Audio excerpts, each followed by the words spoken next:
Under the blazing afternoon sun, in a swampy part of the savannah, where the wet, viscous ground was covered with puddles and sparse grass, the rangers spotted an adult elephant. Its movements were slow and cautious, as if each neck brought it discomfort and pain.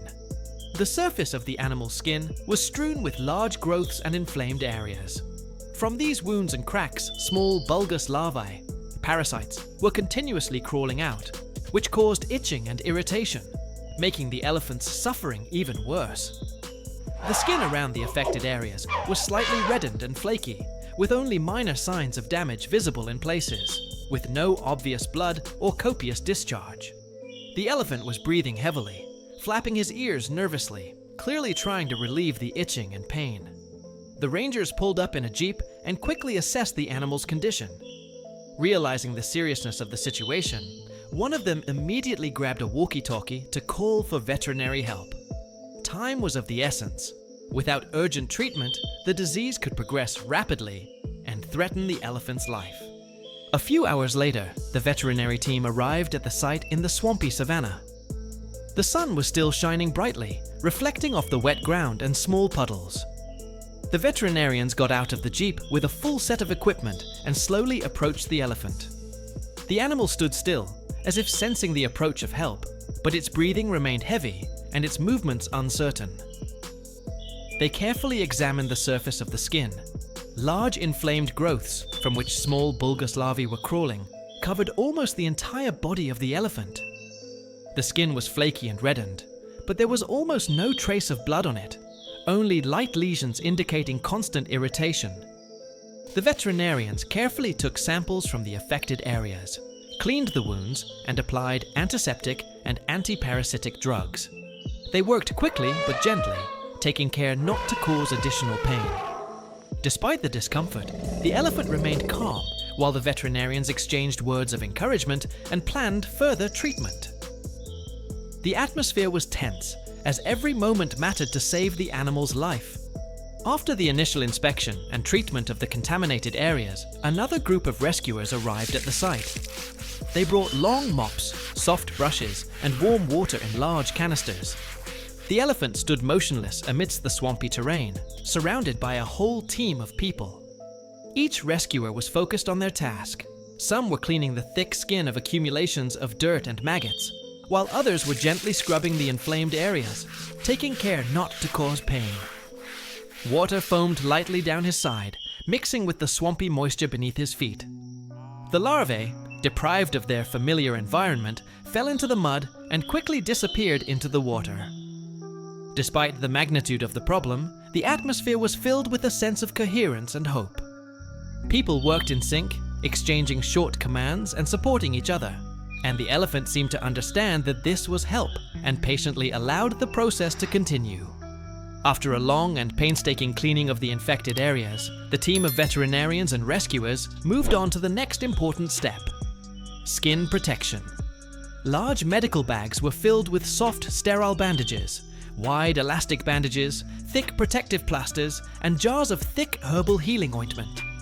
The elephant stood in the middle of the swampy savannah, shifting slightly from foot to foot, still looking at the humans with distrust, but without fear. Its huge flanks glistened from moisture and applied solutions. The veterinarians worked as smoothly as an orchestra. One applied antiseptic ointment in circular motions, another carefully applied a soft bandage, and the third secured everything with wide bandages, making sure they were not too tight.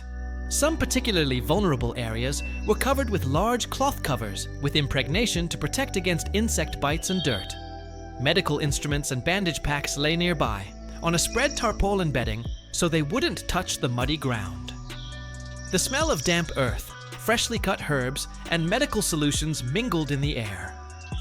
The veterinarians were conversing in quiet voices, and the cry of birds could be heard in the distance. The elephant seemed to sense that the danger was over.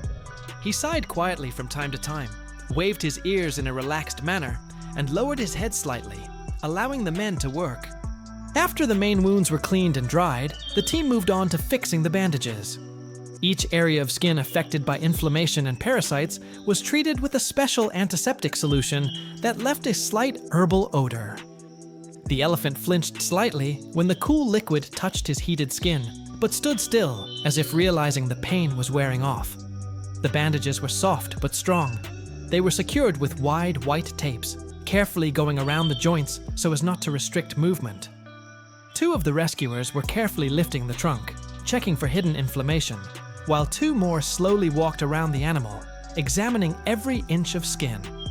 A mixture of odors hung in the air: swamp dampness, fresh bandages, and veterinary supplies. Thin rays of sunlight broke through the sparse clouds, softly illuminating the proceedings. A light breeze rippled the tall grass, and somewhere in the distance, the cry of a wading bird could be heard. One of the vets said quietly, "That's it. Just a little more, and then we can let him go." These words sounded like a signal that the work was coming to an end, but everyone continued to act slowly and carefully, for every little thing could affect his recovery. The sun was slowly sinking towards the horizon, painting the sky in shades of gold, orange, and light pink. The elephant finally felt free, his heavy bandaged legs taking confident steps across the soft, damp grass of the marshy savanna. Each movement was careful and deliberate, as if the animal was testing its strength and feeling the pain gradually recede. His wet skin glistened in the rays of the setting sun. The bandages seemed almost snow-white against the dark spots of inflamed skin, which were now reliably protected. A breeze swayed the tall grass, and the birds, as if sensing the importance of the moment, joyfully flew up from the bushes and began to sing their evening songs. In the distance, the silhouettes of other elephants from the herd were visible, calmly grazing against the backdrop of the endless savanna. The elephant raised his trunk, took a deep breath of fresh air, and let out a long, deep trumpet call, like a farewell and thankful cry, filled with new hope. His eyes shone with a soft light. They were tired, but at the same time, a thirst for life and freedom. The rescue team, standing to the side, exchanged glances full of satisfaction and pride. One of them said quietly, "He came back, returned to life and to his people." And in that moment, it seemed as if the savanna itself let go of its weight, freeing one of its greatest inhabitants. A new story was unfolding before them, a story of healing and hope.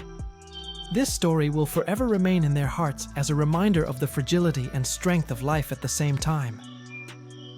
At that moment, it became clear that the rescuers' efforts had not been in vain.